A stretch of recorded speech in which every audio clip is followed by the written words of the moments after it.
સ્વપ્ન બિલ્ડિંગ છે એની અંદર સૂર્યા અપાર્ટમેન્ટ છે.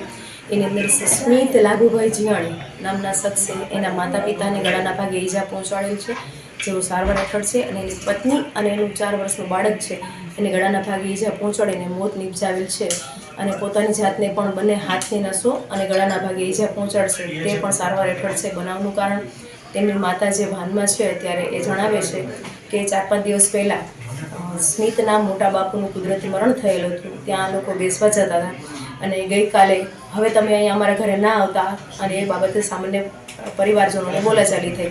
અને હવે સ્મિતને લાગી આવ્યું કે હવે આપણું કોઈ નથી. એમના માતાના કહેવા મુજબ મારતી વખતે પણ હવે આપણું કોઈ નથી, હું એકલો થઈ ગયો, હવે આપણું કોઈ નથી, હું એકલો થઈ ગયો, આવું કહી અને તમામને ઈજા પહોંચાડે છે ને 2 જણને મોત નિપજાવેલ છે. કયા વ્યવસાય સાથે સંકળાયેલો હતો? સ્મિત જે છે ઓનલાઈનનો બિઝનેસ કરે છે એવું માતાએ જણાવેલ છે. અમારી તમામ માહિતીથી અપડેટ રહેવા માટે જોડાયેલા રહો S9 ન્યૂઝ સાથે.